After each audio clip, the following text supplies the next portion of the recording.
మంత్రిని అయ్యానంటే పవన్ కళ్యాణ్ గారు ఇప్పుడు చెప్పేసి నేను చెప్తా ఉన్నా.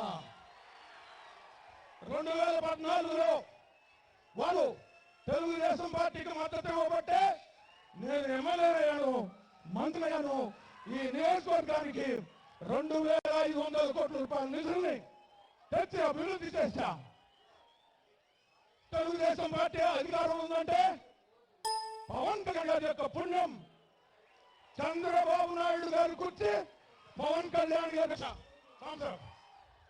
చంద్రబాబు నాయుడు గారి కూర్చి పవన్ కళ్యాణ్ గారి యొక్క విషయం చెప్పేసి సందర్భంగా నేను తెలియజేస్తున్నా. 2014లో పవన్ కళ్యాణ్ గారు మద్దతు ఇవ్వకపోతే తెలుగుదేశం పార్టీ చిత్తుగా ఓడిపోయేది, ప్రతిపక్షంలో ఉండేదని చెప్పేసి నేను తెలియజేస్తా ఉన్నాం. మేము ఎమ్మెల్యేలయ్యాం, మంత్రులమయ్యాం, చంద్రబాబు నాయుడు గారు ముఖ్యమంత్రి అయ్యారు. అదంతా కూడా జన సైనికుల త్యాగం, పవన్ కళ్యాణ్ గారి యొక్క ఆదేశం. అయితే ఇవాళ రాష్ట్రంలో ఎక్కడ చూసినా అవినీతి, ఎక్కడ చూసినా అరాచకం, ఎక్కడ చూసినా దోపిడీ, ఎక్కడ చూసినా దౌర్జన్యం. కర్నూలు జిల్లా నుంచి వేలాది మంది ప్రజలు ఈ నియోజకవర్గానికి వచ్చి పొట్టకూటి కోసం కూలీ పని చేస్తున్నారు. ఇవాళ ఈ నియోజకవర్గంలో ఎక్కడికి పోయింది పేదరికం, ఎక్కడ పోయింది నిరుద్యోగం, ఎక్కడ చూసినా పేదరికం, ఎక్కడ చూసినా నిరుద్యోగం, ఎక్కడ చూసినా వెనుకబడితనం. ఈ 2 కుటుంబాల పరిపాలన పోతే తప్ప ఈ రాష్ట్రం బాగుపడదు. పవన్ కళ్యాణ్ గారు ముఖ్యమంత్రి అయితే తప్ప ఈ రాష్ట్రం బాగుపడదు. మీకొక శుభవార్త. ఇందాక ఏటుకూరులో వేలాది మంది పవన్ కళ్యాణ్ గారు వేలాది మంది ముందు శపథం చేశారు, ఒక వాగ్దానం చేశారు. మళ్ళా ముఖ్యమంత్రి అయిన తర్వాతే మన నియోజకవర్గానికి అడుగు పెట్టబోతున్నారు. అది ఇంకొక 2 నెలలు మాత్రమే. ఇంకొక 2 నెలల్లో పవన్ గారు ముఖ్యమంత్రి అవ్వడు, మన నియోజకవర్గంలో అడుగు పెడతాడు. ఏటుకులో అడుగు పెట్టి ఇక్కడికి వస్తాడు. ఇది భగవంతుని తలరాత.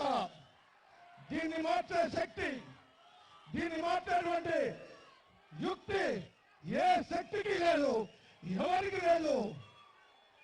అరచేతితో సూర్యుడిని ఆపటం కష్టం కాదేమో కానీ పవన్ కళ్యాణ్ గారు ముఖ్యమంత్రి కాకుండా ఆడే శక్తి ఎవరికి లేదు ఈ రాష్ట్రంలో. మిత్రులారా, మన పాలిట రక్షకుడు, మన పాలిట బలమైనటువంటి శక్తి, మనల్ని ఈ రాష్ట్రంలో ఉన్నటువంటి సమస్యలను పరిష్కారం చేసి వీటిలో ఉమేక్షలు చేయడానికి వచ్చినటువంటి వ్యక్తి. ఒక్క విషయం చెప్పి నేను ముగిస్తా. సార్, తెలుగుదేశం పార్టీలో నేను ఎమ్మెల్యేగా, మంత్రిగా ఈ నియోజకవర్గానికి 2500 కోట్ల రూపాయలు తీసుకొచ్చి అభివృద్ధి చేస్తే అవమానించారు, అభివృద్ధి చేస్తే నిందలు వేశారు, అభివృద్ధి చేస్తే మాకొద్దు పొమ్మన్నారు, అభివృద్ధి చేస్తే నువ్వు మాకు అక్కర్లేదన్నారు.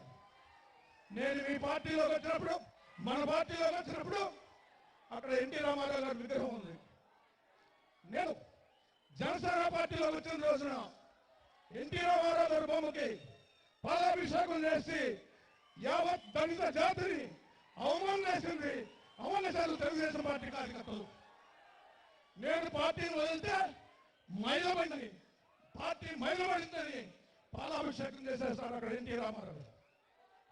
వాళ్ళు వద్దంటే మీరు నమ్మన్నారు, వాళ్ళు అవమానిస్తే మీరు అభిమానించారు, వాళ్ళు అగౌరవపరిస్తే మీరు గౌరవించారు. మీకప్పుడు కూడా నేను హృదయపూర్వకంగా మీ అడుగుదాడులో నడుస్తూ మీరు చెప్పిన మాట విని మీకోసం ప్రాణమైన ఇస్తాం, మిమ్మల్ని సీఎంగా చేసుకుంటాం. ఇది మా వాగ్దానం. ఇప్పుడు కొన్నింతల వంశపు కొదమ సింహం మన పవన్ కళ్యాణ్ గారు, ఆయన మనం ఉద్దేశించి మాట్లాడతారు. Thank you sir.